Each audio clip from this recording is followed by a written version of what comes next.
Welcome students.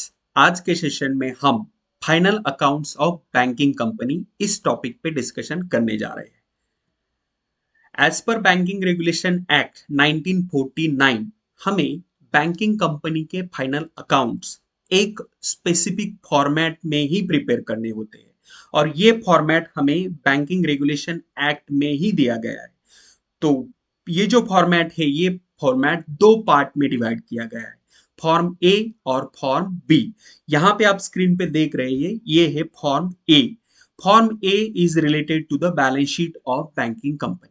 मतलब form A में हमें बैलेंस शीट का फॉर्मेट दिया है और हमें बैंकिंग कंपनी का बैलेंस शीट इसी फॉर्मेट में प्रिपेयर करना है। यहाँ पे आप बैलेंस शीट देख सकते हैं। बैलेंस शीट का फॉर्मेट कुछ इस तरह से है। चार कॉलम्स है, particulars, then schedule number, then as on 31 March dash dash dash लिखा है। तो इस कॉलम में, थर्ड वाले कॉलम में हमें करंट ईयर के नंबर्स लिखने हैं रुपीज में और लास्ट वाले कॉलम में प्रीवियस ईयर के। बट फॉर एकेडमिक पर्पज जब भी हम बैंकिंग कंपनी के फाइनल अकाउंट बनाते हैं तो सिर्फ हमें करंट ईयर्स के ही नंबर लिखने हैं। ये जो प्रीवियस ईयर वाला जो कॉलम है उसमें प्रीवियस ईयर के नंबर हमें रिकॉर्ड नहीं करने, जस्ट लास्ट कॉलम हमें प्रिपेयर करना है और छोड़ना है, उसमें हम कुछ भी नहीं लिखने जा रहे। तो आपके लिए मेन तीन कॉलम हो गए बैलेंस शीट के, particular, schedule number and rupees. ठीक है। अभी जो बैलेंस शीट है बैंकिंग कंपनी का, ये बैलेंस शीट देखो दोस्तों मेनली तीन पार्ट में डिवाइड होता है। अभी तीन पार्ट कैसे कहोगे sir?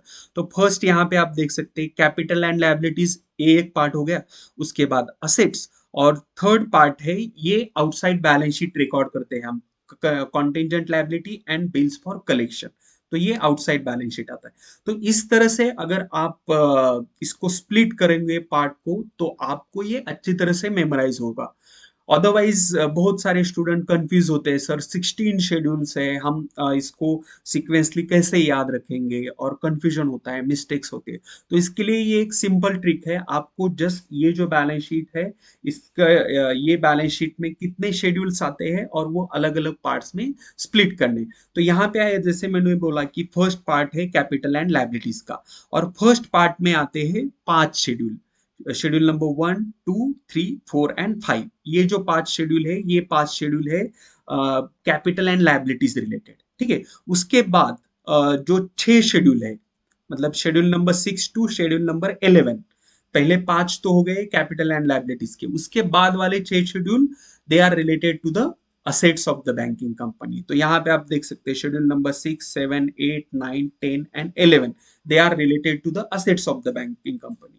And next schedule, schedule number 12 है जिसका टाइटल है कॉन्टिजेंट लायबिलिटी। ये आउटसाइड बैलेंस शीट आता है और कॉन्टिजेंट लायबिलिटीज के बाद हमें लिखना है बिल्स फॉर कलेक्शन। ठीक है। तो इस तरह से अगर आप याद करोगे तो आपको ये मेमोराइज भी होंगे। ठीक है। तो यहाँ पे एक बात तो क्लियर हो गई कि फर्स्ट 5 शेड्यूल्स है, ये first 5 schedules capital and liabilities related है। उसके बाद वाले जो 6 शेड्यूल्स है वो 6 शेड्यूल्स असेट्स रिलेटेड है। ठीक है। अभी इसके बाद देखो हम शेड्यूल भी अलग से डिस्कस करने जा रहे हैं। पहले हम ये जो फॉर्मेट है, फॉर्म ए बैलेंस शीट का और फॉर्म बी ये प्रॉफिट एंड लॉस अकाउंट का, इसको पहले अच्छे से समझते हैं और उसके बाद शेड्यूल देखेंगे अलग से। ठीक है। तो अभी हमने फॉर्म ए देख लिया बैलेंस शीट का, अभी ये फॉर्म बी है। It is related to the profit and loss account of the banking company. अभी यहाँ पे आप देख सकते हो कि ये जो प्रॉफिट एंड लॉस अकाउंट है, ये प्रॉफिट एंड लॉस अकाउंट आपको चार चार पार्ट्स में स्प्लिट करना है।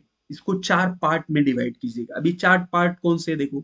फर्स्ट यहाँ पे रोमन में नंबर लिखा है, देखो first it is related to the income, मतलब इनकम जो है वो एक पार्ट हो गया। उसके बाद सेकंड पार्ट है एक्सपेंडिचर, वहां पे एक्सपेंडिचर रिकॉर्ड करेंगे।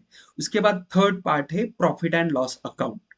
Okay, profit and loss account जो भी एक्चुअल में प्रॉफिट लॉस कैलकुलेट होके आया है वो यहाँ पे रिकॉर्ड करना है। और फोर्थ पार्ट है अप्रोप्रिएशंस रिलेटेड। ठीक है। तो प्रॉफिट एंड लॉस अकाउंट चार पार्ट में डिवाइड होगा। First part income, second expenditure, third profit and loss account and fourth appropriation.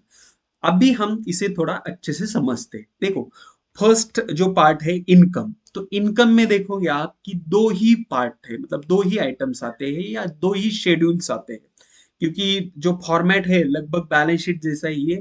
First column में पर्टिकुलर, सेकंड कॉलम में शेड्यूल नंबर और थर्ड कॉलम में रुपीज लिखना है। तो यहाँ पे आप देख पाओगे कि इनकम में दो शेड्यूल आते हैं, schedule number 13 and schedule number 14। They are related to the income of the banking company. ठीक है, तो इनकम के और उसके टाइटल क्या है, अभी शेड्यूल नंबर का टाइटल है इंटरेस्ट अर्न, और शेड्यूल नंबर 14 का टाइटल है अदर इनकम। ठीक है, तो इस तरह से schedule number 13 and schedule number 14 they are related to the income.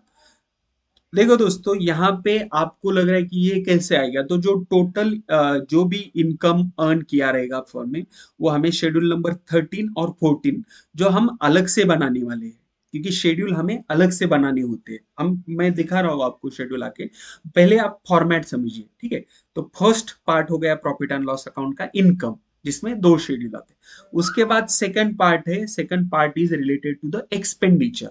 अभी एक्सपेंडिचर में देखिए, फर्स्ट जो पॉइंट है या फर्स्ट शेड्यूल है, it is related to the interest expended, मतलब जो भी इंटरेस्ट पे किया है उस रिलेटेड, और उसका शेड्यूल नंबर है 15। उसके बाद है operating expenses, schedule number 16। And उसके बाद प्रोविजंस एंड कॉन्टिजेंसीज है, उसके लिए कोई शेड्यूल नंबर नहीं है। ठीक है, तो यहाँ पे आप देखो कितना इजी है मेमोराइज करने के लिए, कि प्रॉफिट एंड लॉस अकाउंट का जो फर्स्ट पार्ट है उसमें आते हैं दो schedule, schedule number 13 and schedule number 14। They are related to the income of the banking company. उसके बाद सेकंड पार्ट एक्सपेंडिचर का है, और एक्सपेंडिचर में आते हैं दो schedule and third additional point एक आता है। तो दो शेड्यूल कौन से, schedule number 15 and schedule number 16। Schedule number 15 का टाइटल है इंटरेस्ट एक्सपेंडेड, और शेड्यूल नंबर 16 का टाइटल है ऑपरेटिंग एक्सपेंसेस। ये हम यहाँ पे रिकॉर्ड, उसके बाद provisions and contingencies, like provision में क्या आएगा, provision for bad and doubtful debts, और कुछ कॉन्टिजेंसीज है तो वो यहाँ पे रिकॉर्ड करेंगे हम। ठीक है, ये हो गया एक्सपेंडिचर का पार्ट। अभी लॉजिकली आप यहाँ पे देख सकते हो कि इनकम और एक्सपेंडिचर अगर हमें मिल गया, तो उससे उसके बाद हम क्या करेंगे, इनकम को एक्सपेंडिचर से कंपेयर करेंगे और हमें प्रॉफिट और लॉस मिल सकता है, जो भी है। अगर इनकम ज्यादा है तो प्रॉफिट होगा, अगर एक्सपेंडिचर ज्यादा है तो लॉस होगा। तो यहाँ पे जो टोटल आएगा ना इनकम की नंबर जो भी आएगा, इसमें से हमें टोटल एक्सपेंडिचर माइनस करने हैं, और उसके बाद हमें थर्ड पार्ट के आइटम मिलेंगे, मतलब थर्ड पार्ट का टाइटल है प्रॉफिट एंड लॉस अकाउंट। तो यहाँ पे फर्स्ट है net profit for the year. ये net profit for the year कैसे मिलेगा हमें, इनकम जो है, इनकम में से हमें एक्सपेंडिचर को माइनस करना है, इनकम में से एक्सपेंडिचर को सब्ट्रैक्ट करना है। तो यहाँ पे प्रॉफिट एंड लॉस और प्रॉफिट फॉर द ईयर मिलेगा। और उसके बाद लिखा है नेट प्रॉफिट ब्रॉट फॉरवर्ड, और ब्रैकेट में लिखा है लास्ट ईयर, मतलब जो भी लास्ट ईयर का प्रॉफिट होगा ना बैंकिंग कंपनी का, वो प्रॉफिट यहाँ पे लिखा रहेगा। तो ये जो थर्ड पार्ट है प्रॉफिट एंड लॉस अकाउंट का, इसमें हमें करंट ईयर का प्रॉफिट और प्रीवियस ईयर का प्रॉफिट लिखना है, और उसकी टोटल यहाँ पे लिखेंगे। ठीक है, ये हो गया प्रॉफिट एंड लॉस अकाउंट का थर्ड पार्ट। अभी प्रॉफिट एंड लॉस अकाउंट का फोर्थ पार्ट है, कि जो कि बहुत ही इंपॉर्टेंट पार्ट है। इसमें फोर्थ पार्ट में हम लिखेंगे अप्रोप्रिएशंस। और अप्रोप्रिएशंस का मतलब होता है जो भी कंपनी के पास प्रॉफिट है, थर्ड पार्ट में प्रॉफिट है ना हमारे पास, जो जितना प्रॉफिट है उस प्रॉफिट का बैंकिंग कंपनी ने कैसे यूटिलाइज किया या कैसे यूटिलाइज करने चाहती है। तो अलोकेशन ऑफ प्रॉफिट कहाँ पे आएगा, ये फोर्थ पार्ट में आएगा, जिसका टाइटल है अप्रोप्रिएशंस। और अप्रोप्रिएशंस में देखो फर्स्ट पार्ट आता है ट्रांसफर टू स्टैट्यूटरी रिजर्व। तो as per banking regulation act, हमें 20% of the current year's profit, जो भी अमाउंट है, ये अमाउंट हमें स्टैट्यूटरी रिजर्व को ट्रांसफर करनी होती है हर साल। मतलब यहाँ पे जो प्रॉफिट है, net profit for the year, अगर कुछ आया है तो उस प्रॉफिट का 20% हमें कहाँ ट्रांसफर करना होता है, स्टैट्यूटरी रिजर्व को, हर साल। इट इज कंपल्सरी एडजस्टमेंट, तो ये करना ही होता है। इसमें देखो दोस्तों, हम जब भी प्रैक्टिकल क्वेश्चन सॉल्व करेंगे ना, तो इस पे हम डिटेल में ये समझेंगे, बट इस सेशन में हम सिर्फ फॉर्मेट समझ रहे हैं। और दोस्तों, अगर आप मतलब इस टॉपिक पे एक्चुअल में आपको एक प्रैक्टिकल प्रॉब्लम सॉल्व करके चाहिए, तो मुझे कमेंट सेक्शन में बताइए, और वीडियो को लाइक जरूर कीजिए, क्योंकि आपके लाइक से हमें मोटिवेशन मिलता है। ठीक है, तो अप्रोप्रिएशन में हमने first transfer to statutory reserve करना है 20% ऑफ करंट ईयर्स प्रॉफिट। उसके बाद ट्रांसफर टू अदर रिजर्व। अगर transfer to general reserve, transfer to contingency reserve, अगर कुछ अदर रिजर्व भी होते हैं ना, वहां कुछ अमाउंट ट्रांसफर किए तो वो यहाँ पे आएगा। उसके बाद इंटरिम डिविडेंड और प्रोपोज डिविडेंड अगर कुछ है तो वो लिखना है। और उसके बाद जो भी बैलेंस है वो बैलेंस कहाँ पे ट्रांसफर होगा, प्रॉफिट एंड लॉस अकाउंट में। ठीक है, तो बेसिकली जो प्रॉफिट एंड लॉस अकाउंट का फोर्थ पार्ट है अप्रोप्रिएशन वाला, वहां पे क्या होता है, बैंकिंग कंपनी ने जो भी प्रॉफिट अर्न किया है उस प्रॉफिट का अप्रोप्रिएशन या अलोकेशन होता है। Like transfer to statutory reserve, transfer to general reserve, dividend paid या प्रोपोज डिविडेंड, और जो भी अगर उसके बाद अमाउंट बचती है वो अमाउंट बैलेंस शीट में ट्रांसफर होगी। ठीक है, तो ये है form B of profit and loss account. ये देखो दोस्तों, आपको याद रखना है कि फॉर्म ए बैलेंस शीट का है, form B profit and loss account का है, क्योंकि इस पे ऑब्जेक्टिव क्वेश्चन आता है कि form dash of the banking regulation act is related to the balance sheet, तो फॉर्म ए है। ठीक है, ऐसे ही याद रखना है। इसमें तो आप देखो आपकी थेरोटिकल कॉन्सेप्ट भी क्लियर हो रही है।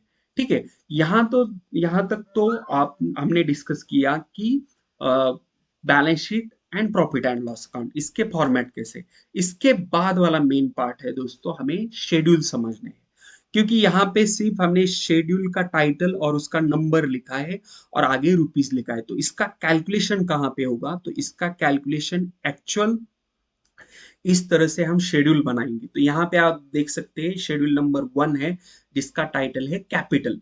अभी इसमें क्या होगा, बैंकिंग कंपनी का जो भी एथोराइज कैपिटल है, ये एथोराइज कैपिटल यहाँ हमें यहाँ पे रिकॉर्ड करना होगा।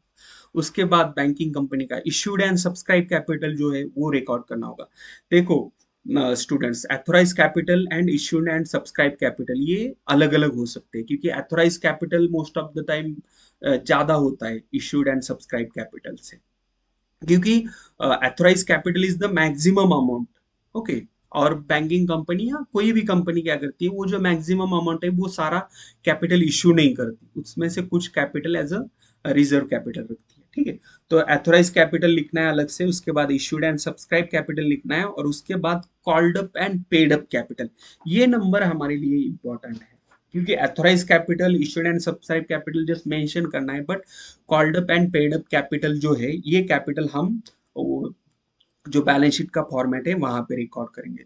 तो यहाँ पे आया नंबर ऑफ इक्विटी शेयर्स आएंगे कि like 1 lakh equity shares of ₹10 each, तो वहां पे कंपनी का शेयर कैपिटल आएगा 10 लाख रुपीज, 10 लाख, इस तरह से यहाँ पे वर्डिंग करना है। और यहाँ हमें कॉल्स इन एरियर्स और अगर अनपेड कॉल्स है वो तो वो भी यहाँ पे सब्ट्रैक्ट करने हैं। ठीक है, उसके बाद अगर कंपनी ने शेयर्स फॉरफिट किए हैं और उसकी कुछ अमाउंट है तो वो अमाउंट भी यहाँ पे हमें ऐड करनी है। फॉरफिटेड शेयर्स अकाउंट अगर कुछ है तो वो ऐड होगा, और उसके बाद यहाँ पे हमें कैपिटल की टोटल मिलेगी। और ये जो टोटल है कैपिटल की टोटल, मतलब शेड्यूल नंबर 1 की जो भी टोटल है ये हम कहाँ पे रिकॉर्ड करेंगे, ये हम रिकॉर्ड करेंगे यहाँ पे बैलेंस शीट के फॉर्मेट में। कैपिटल शेड्यूल नंबर 1 और जो भी अमाउंट है ये अमाउंट यहाँ पे रिकॉर्ड करेंगे। ठीक है, कि आई होप आपको अभी ये मतलब शेड्यूल एंड ये जो मेन फॉर्मेट है इसका रिलेशन क्या है ये समझ में आया रहेगा। ठीक है, तो इस तरह से फर्स्ट शेड्यूल उसकी अमाउंट हम वहां रिकॉर्ड करेंगे। उसके बाद देखो दोस्तों, सेकेंड शेड्यूल जो हमारे फॉर्मेट में है, second schedule it is related to the reserves and surplus of the company. ठीक है, ये फर्स्ट शेड्यूल हो गया कैपिटल का, सेकेंड शेड्यूल है reserves and surplus. And this is one of the important schedules in the final accounts of banking company, क्योंकि reserves and surplus ये जो शेड्यूल है इसमें हमें बहुत सारे नंबर्स मिलते हैं। एक तो इसमें स्टैट्यूटरी रिजर्व होता है, capital reserve, other reserve, share premium, जो भी है ये रिजर्व यहाँ यहाँ रिकॉर्ड करते हैं, और उसके बाद हम यहाँ पे प्रॉफिट एंड लॉस अकाउंट का बैलेंस भी रिकॉर्ड करते हैं। ठीक है, तो ये आप यहाँ पे देख सकते हो कि ये जो शेड्यूल नंबर 2 है ये बेसिकली 5 पार्ट में डिवाइड हुआ है। तो 5 पार्ट के टाइटल क्या है, statutory reserve, capital reserve, share premium account, then revenue reserves मतलब अदर रिजर्व्स होते हैं, और उसके बाद balance in profit and loss account. तो यहाँ स्टैट्यूटरी रिजर्व में क्या आएगा, तो जैसे कि हमने डिस्कस किया कि हर बैंकिंग कंपनी को जितना प्रॉफिट होता है उसका 20% अमाउंट स्टैट्यूटरी रिजर्व में ट्रांसफर करना होता है। तो ओपनिंग बैलेंस रहेगा स्टैट्यूटरी रिजर्व का, उसमें हम एडिशंस ड्यूरिंग द ईयर, मतलब इस साल जो भी एडिशंस हुए रहेंगे वो ऐड करेंगे, ठीक है। और अगर डिडक्शन है तो वो माइनस करेंगे, और जो भी नंबर आएगा वो नंबर यहाँ पे आएगा। मतलब स्टैट्यूटरी रिजर्व का कुछ ओपनिंग बैलेंस होगा, उसमें एडिशंस ड्यूरिंग द ईयर जो भी ऐड हो रहे इस साल रिजर्व वो ऐड करेंगे, और वो अमाउंट यहाँ पे आउटर कॉलम में आएंगे। सेम थिंग कैपिटल रिजर्व के लिए भी, उसका भी ओपनिंग बैलेंस होगा, उसमें अगर कुछ एडिशन है तो वो एडिशन करके आउटर कॉलम में अमाउंट लिखेंगे। देन शेयर प्रीमियम अकाउंट अगर है तो उसे सेपरेटली यहाँ पे लिखना है। उसके बाद रिवेन्यू रिजर्व्स, मतलब जनरल रिजर्व्स होते हैं ना, जिसके अलग अलग नाम हो सकते हैं, तो वो रिजर्व्स यहाँ पे लिखने हैं, रिवेन्यू रिजर्व्स। और लास्ट इंपॉर्टेंट पार्ट है balance in profit and loss account. तो देखो स्टूडेंट्स, हमने जो profit and loss account discuss किया था ना, प्रॉफिट एंड लॉस अकाउंट का फॉर्मेट यहाँ पे मैं एक बार आपको दिखा देता हूँ। ये देखिए, ये प्रॉफिट एंड लॉस अकाउंट का फॉर्मेट, तो यहाँ पे अप्रोप्रिएशंस वाला पार्ट था, और यहाँ पे अप्रोप्रिएशन में लास्ट टाइटल है, यहाँ लिखा है balance transfer to balance sheet. तो यहाँ पे जो भी प्रॉफिट एंड लॉस अकाउंट में बैलेंस है ना, ये बैलेंस कहाँ पे ट्रांसफर होता है, ये बैलेंस ट्रांसफर होता है यहाँ पे आपके शेड्यूल नंबर 2 में, जिसका टाइटल है रिजर्व्स एंड सरप्लस। मतलब प्रॉफिट एंड लॉस अकाउंट का जो अप्रोप्रिएशन वाला पार्ट है, और अप्रोप्रिएशन में सबसे लास्ट पॉइंट है balance in profit and loss account, ये यहाँ पे लिखना है, ठीक है। तो इस तरह से ये हो गया schedule number 2, reserves and surplus. उसके बाद थर्ड शेड्यूल है बैंकिंग कंपनी रिलेटेड, उसका टाइटल है डिपॉजिट्स। अभी ये डिपॉजिट्स, जैसे कि हमने ऑलरेडी डिस्कस किया है कि फर्स्ट 5 शेड्यूल्स है, ये फर्स्ट 5 शेड्यूल्स लायबिलिटीज रिलेटेड है, कैपिटल एंड लायबिलिटीज। तो यहाँ पे डिपॉजिट्स भी लायबिलिटीज है बैंकिंग कंपनी के लिए। और बैंकिंग कंपनी के लिए डिपॉजिट्स लायबिलिटीज क्यों है? क्योंकि बैंक जब कस्टमर से डिपॉजिट एक्सेप्ट करती है, like recurring deposit, saving deposit या फिक्स डिपॉजिट है, तो वो पैसा बैंक को वापस करना होता है ना कस्टमर को। तो इसीलिए जो बैंकिंग कंपनी डिपॉजिट एक्सेप्ट करती है, वो बैंकिंग कंपनी के लिए लायबिलिटीज होती है। और यहाँ पे ये डिपॉजिट हमें demand deposit, saving bank deposit और टर्म डिपॉजिट ऐसे लिखना है। तो डिमांड डिपॉजिट में मेनली सेविंग बैंक डिपॉजिट्स आते हैं, मतलब जो डिमांड पे ऐसे, ओके। उसके बाद टर्म डिपॉजिट अगर कुछ एफडी वगैरह है तो वो यहाँ पे आएंगे। और deposits of branches outside India, last वाला पॉइंट है कि आउटसाइड इंडिया अगर कुछ डिपॉजिट्स किए तो वो भी यहाँ पे हमें लिखने होते हैं, ठीक है। ये हो गया third schedule of the banking companies final account. उसके बाद फोर्थ शेड्यूल है, उसका टाइटल है बोरोविंग्स। तो बोरोविंग्स से हमें पता चलता है कि बैंकिंग कंपनी ने जितने भी बोरोविंग्स किए हैं वो सारे बोरोविंग्स यहाँ पे हमें लिखने हैं। तो अगर रिजर्व बैंक ऑफ इंडिया से बोरोविंग किए तो वो यहाँ पे आएंगे, अदर बैंक से और अदर इंस्टीट्यूशन से बोरोविंग यहाँ पे आएगा, और बोरोविंग फ्रॉम आउटसाइड इंडिया अगर कुछ है तो वो बोरोविंग्स भी ये शेड्यूल नंबर 4 में आएंगे, ठीक है। उसके बाद है शेड्यूल नंबर 5, जिसका टाइटल है अदर लायबिलिटीज एंड प्रोविजन। ये भी एक इम्पॉर्टेंट शेड्यूल है। देखो दोस्तों, इसमें फर्स्ट पॉइंट है बिल्स पेएबल, जिसमें डीडीज, टीटीज पेएबल, डिमांड ड्राफ्ट्स जो होते हैं ना, वो ट्रांसफर रिसीव पेएबल वो आते हैं। उसके बाद इसमें आएगा inter office adjustments, branch adjustment. तो ये ब्रांच एडजस्टमेंट अकाउंट यहाँ पे आएगा, मतलब बैंक के 2 ब्रांच है और उनमें कुछ एडजस्टमेंट के अमाउंट है, तो वो यहाँ पे, क्योंकि हम जानते हैं एक बैंक के बहुत सारे ब्रांचेस होते हैं ना, तो उन ब्रांचेस में अगर कुछ ट्रांजेक्शन हो रहा है और कुछ इंटर ऑफिस एडजस्टमेंट है जो इनकम्प्लीट है, तो वो यहाँ पे रिकॉर्ड होंगे। ये लाइबिलिटीज में भी आती है और असेट में आती है। लाइबिलिटीज में ये अदर लाइबिलिटीज एंड प्रोविजन में आएंगे। तो आपको आइडेंटिफाई कैसे करना है कि इंटर ऑफिस एडजस्टमेंट का अगर क्रेडिट बैलेंस है वो, तो वो लाइबिलिटी में आएगा, और अगर डेबिट बैलेंस है तो असेट में आएगा, अदर असेट में, ठीक है। हम डिस्कस करेंगे आगे से। अभी ये शेड्यूल नंबर 5 है, इसमें अदर लाइबिलिटीज एंड प्रोविजन में bills payable, inter office adjustments हो गए। देन थर्ड है इंटरेस्ट एक्रूड। उसके बाद others including provisions, like provision for taxation है, रिबेट ऑन बिल्स डिस्काउंटेड। ये 2 इंपॉर्टेंट पॉइंट है, ये लगभग हर क्वेश्चन में होते हैं। देखो student, provision for taxation and rebate on bills discounted, तो ये 2 आइटम्स यहाँ पे आते हैं, अदर लायबिलिटीज एंड प्रोविजन। तो यहाँ पे शेड्यूल नंबर 5 में ये सारे पॉइंट आते हैं, और यहाँ पे हमारे फर्स्ट 5 शेड्यूल हो गए जो कैपिटल एंड लायबिलिटीज रिलेटेड। ठीक है। इसके बाद वाले जो शेड्यूल्स है वो असेट रिलेटेड है। और एक इंपॉर्टेंट पॉइंट यहाँ पे आ गया दोस्तों, अनक्लेम डिविडेंड। अगर अनक्लेम डिविडेंड है तो वो भी अदर लायबिलिटीज एंड प्रोविजन में आएगा। अभी जैसे कि हमने डिस्कस किया असेट के शेड्यूल है, शेड्यूल नंबर 6 जिसका टाइटल है cash and balances with RBI. तो इसके टाइटल से ही हमें पता चलता है कि यहाँ क्या रिकॉर्ड करना है, कैश। और हम जानते हैं कि बैंकिंग कंपनी के पास बहुत सारा कैश होता है, तो जो भी कैश बैलेंस है वो इस शेड्यूल में रिकॉर्ड होगा। एंड उसके बाद लिखा है एंड बैलेंस विद आरबीआई, मतलब बैंक के पास जो भी कैश है वो शेड्यूल नंबर 6 में आएगा। और बैंक ने अगर रिजर्व बैंक ऑफ इंडिया के पास अपने पैसे रखे हैं तो वो भी यहाँ पे रिकॉर्ड होंगे, ठीक है। तो कैश इन हैंड हो गया और बैलेंसेस विद आरबीआई, ऐसे इसमें मेन दो ही टाइटल है, ठीक है। इस तरह से शेड्यूल नंबर 6 हो गया आपका। उसके बाद आएगा शेड्यूल नंबर 7 जिसका टाइटल है balances with banks and money at call and short notice. तो बैलेंसेस विद बैंक मतलब other than reserve bank of India, अगर बैंक ने कहीं और जगह पे किसी और बैंक में पैसे रखे हैं तो ये वो यहाँ पे रिकॉर्ड होंगे। मतलब एक हमारी बैंक है, मान लो XYZ बैंक है, इस बैंक ने कहीं दूसरे बैंक में पैसे रख दिए तो वो अपने बैलेंस शीट में ये शेड्यूल नंबर 7 में वो अमाउंट दिखाएंगे। और money at call and short notice तो ये अलग से पॉइंट है। तो इसे आपको ऐसे ही याद रखना है क्योंकि ये हमें दिया रहता है ट्रायल बैलेंस में, money at call and short notice.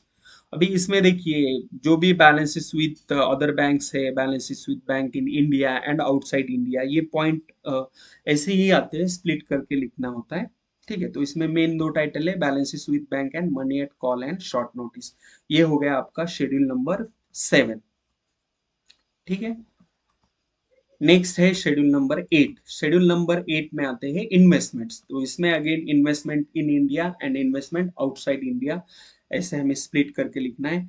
इसमें भी investment in government security, other approved securities, then shares, debentures and bond.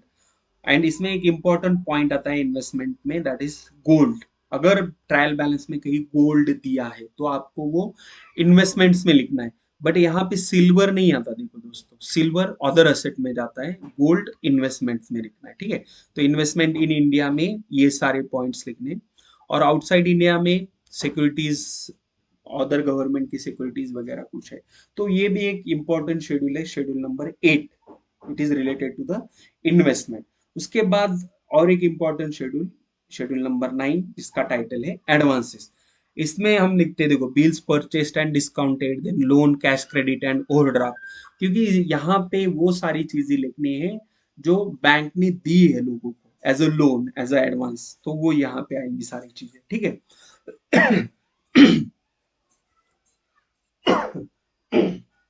Sorry. So bills purchased and discounted, loan, cash credit and overdraft. उसके बाद less provision for bad debts, अगर bad debt की provision है तो वो यहाँ से subtract होंगी, माइनस होंगी, ठीक है। उसके बाद टर्म लोन्स दिए होंगे, जो भी लोन दिए वो सारे लोन्स यहाँ पे आएंगे, सिक्योर्ड, अनसिक्योर्ड। ये बेसिकली क्लासिफाई किए हैं in India, outside India, but mainly bill purchase and discounted, loan, cash credit and overdraft, और उसमें से प्रोविजन माइनस करना है। And third point term loans, ये फर्स्ट जो ए टाइटल है ना, ए पार्ट है उसमें जो दिए, ये मेनली याद रखिए, ठीक है। अगर ऐसे कुछ वर्ड आए कि loans given to private sector, loan given public sector, ऐसे कंफ्यूज नहीं होना, ये एडवांसेस में आते हैं, ठीक है। इसलिए उसके सब पॉइंट भी मैंने यहाँ पे रखे, ठीक है। अभी शेड्यूल नंबर 9 के बाद आएगा शेड्यूल नंबर 10 जिसका टाइटल है फिक्स असेट्स। तो इसके टाइटल से ही हमें पता चल रहा है कि इसमें सारे फिक्स असेट लिखने हैं। तो बैंक का मेन फिक्स असेट्स होता है उसकी प्रीमाइसेस, तो उसका ओपनिंग बैलेंस, एडिशन, डिडक्शन, अगर डिप्रिसिएशन है तो वो भी माइनस करना है, और यहाँ पे फिक्स असेट्स लिखने हैं। देन अदर फिक्स असेट्स है, फर्नीचर वगैरह होगी, वो असेट्स यहाँ पे लिखेंगे, ठीक है। और एडिशन, डिडक्शन सेम तरह से लिखना है। उसके बाद अदर असेट्स, शेड्यूल नंबर 11, इसमें देखो इंटर ऑफिस एडजस्टमेंट्स। तो जैसे मैंने बोला था कि इंटर ऑफिस एडजस्टमेंट का अगर क्रेडिट बैलेंस है तो वो शेड्यूल नंबर 5 में आता है, और अगर डेबिट बैलेंस है तो वो यहाँ पे शेड्यूल नंबर 11 में एज अदर असेट्स रिकॉर्ड करना है, ठीक है। उसमें इंटरेस्ट एक्रूड आएगा, tax paid in advance, tax deducted at source, ये भी शेड्यूल नंबर 11 में आएगा। देन स्टेशनरी एंड स्टैम्प्स, अगर स्टेशनरी एंड स्टैम्प्स इसका कोई स्टॉक है तो ये भी यहाँ पे आएगा।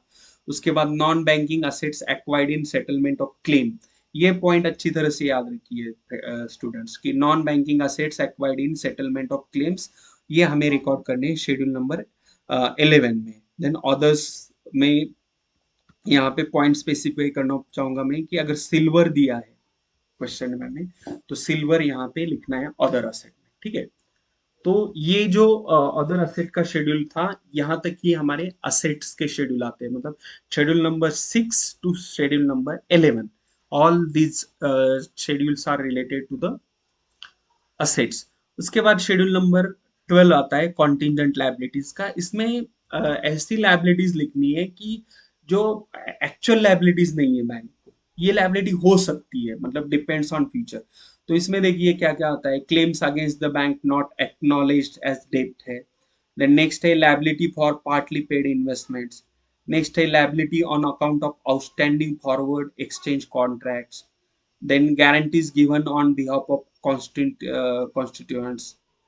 उसके बाद acceptances endorsements and other obligations, other items for which bank is contingently liable. So ये सारी लायबिलिटीज शेड्यूल नंबर 12 में रिकॉर्ड करनी है, ठीक है। इस तरह से ये हो गया आपका शेड्यूल नंबर 12। तो ये बैलेंस शीट का ही मतलब थर्ड पार्ट था।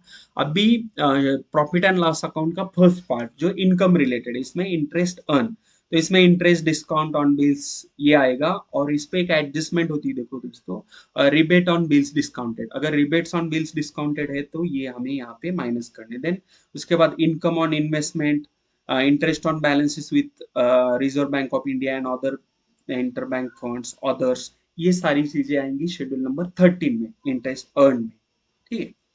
इसके बाद आएगा हमारा शेड्यूल नंबर 14 जिसका टाइटल है अदर इनकम। इसमें आएगा commission, exchange and brokerage, then profit on sale of investments, loss on sale of investment, profit on revaluation of investment, loss. ये देखो दोस्तों, ये बहुत इंपॉर्टेंट पार्ट है स्टूडेंट्स। यहाँ पे आप देख सकते हो फर्स्ट पार्ट तो क्लियर है, first point commission, exchange and brokerage हो गया। सेकंड है profit on sale of investment, अगर हम इन्वेस्टमेंट सेल करते हैं उस पर अगर प्रॉफिट होता है तो यहाँ पे रिकॉर्ड होगा, ठीक है। बट अगर लॉस हुआ तो वो लॉस भी यहाँ पे आएगा। बट अगर प्रॉफिट नहीं हुआ है, लॉस ही हुआ है, तो क्या होगा, ये अमाउंट माइनस में आएंगे आउटर कॉलम में, ठीक है। तो यहाँ पे profit on sale of investment यही लिखना है, loss on sale of investment भी यही लिखना है। सेम थिंग है profit on revaluation of investment, यहाँ पे loss on revaluation of investment. Then profit on sale of land and building other assets यहाँ पे आएगा, loss on sale of land building and other assets जो भी है fix assets पे, ये यहाँ पे आएगा, ठीक है। तो यहाँ पे मेन पार्ट है कि profit and loss on sales of investment and other assets यहाँ पे ही आता है शेड्यूल नंबर 14, ठीक है, अदर इनकम। तो इसीलिए कभी कभी शेड्यूल ये जो इसमें लॉस रिकॉर्ड करते हैं ना हम, तो इसीलिए कभी कभी शेड्यूल नंबर 14 का जो बैलेंस है ये बैलेंस निगेटिव भी होता है, निगेटिव मतलब माइनस में होता है, तो उसे हम ब्रैकेट में लिखना है। और मेन जो इनकम वाला फॉर्मेट है वहां पे ये माइनस होगा अदर इनकम, ठीक है। उसके बाद नेक्स्ट जो शेड्यूल नंबर 15 है इंटरेस्ट एक्सपेंडेड, ऐसा टाइटल है इसका, और ये एक्सपेंडिचर रिलेटेड शेड्यूल है, तो शेड्यूल नंबर 15। इसमें आता है interest on deposit, interest on RBI, interbank borrowings है, उसके बाद अदर्स है, ठीक है, ये सारी चीज।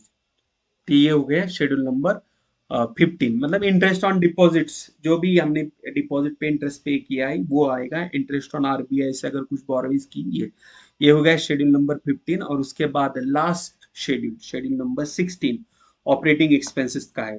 तो यहाँ पे ऑपरेटिंग एक्सपेंसेस में payment to and provision for employee, rent, rates and lighting, printing and stationery, advertisement and publicity, depreciation on bank property, directors fees, allowances and expenses, उसके बाद ऑडिटर्स फीस एंड एक्सपेंसेस है, legal charges, postage, Telegram, telephone etcetera, repairs and maintenance है, insurance, other expenses, ये सारे items आते हैं operating expenses मतलब schedule number 16 में, जो एक्सपेंसेस रिलेटेड है मेनली। तो यहाँ टाइटल से ही पता चलता है, देखो फर्स्ट है payments to and provision for employees, मतलब एम्प्लॉइज को पेमेंट क्या करते हैं हम, सैलरी करते हैं ना पेमेंट, तो सैलरीज वगैरह यही आएंगे। Rents, rates and lighting, rent दिया है, printing and stationery, advertising, depreciation on bank property, directors fees, auditors fees, ये सारे ऑपरेटिंग एक्सपेंसेस है। ठीक है, तो ये हो गए दोस्तों 16 शेड्यूल। ओके, तो ऐसे शेड्यूल में हर एक शेड्यूल में हमें नंबर लिखना है। यहाँ पे देखो तो कि सपोज अभी ये ऑपरेटिंग एक्सपेंसेस की हमारी टोटल अमाउंट जो है यहाँ पे इस कॉलम पे एडिशन करने के बाद सपोज ऑपरेटिंग एक्सपेंसेस की टोटल अमाउंट आती है हमारी 50,000 रुपीज, 50,000। तो ये 50,000 रुपए जो है शेड्यूल नंबर 16 की टोटल 50,000 रुपीज, ये हम कहाँ पे लिखेंगे? ये हम लिखेंगे ये जो प्रॉफिट एंड लॉस अकाउंट का फॉर्मेट है ना, यहाँ पे देखिए। तो यहाँ पे ऑपरेटिंग एक्सपेंसेस है शेड्यूल नंबर 16, तो यहाँ पे अमाउंट लिखेंगे हम इसकी 50,000। अगर मान लीजिए इंटरेस्ट पे किया था हमने 1 लाख रुपीज, तो टोटल एक्सपेंडिचर कितना होगा? 1,50,000 रुपीज। ठीक है, तो इस तरह से देखो दोस्तों, हमें बैंकिंग कंपनी फाइनल अकाउंट का balance sheet, profit and loss account and schedules का फॉर्मेट जो है, इसी फॉर्मेट में हमें ये सारी चीजें प्रिपेयर करनी है।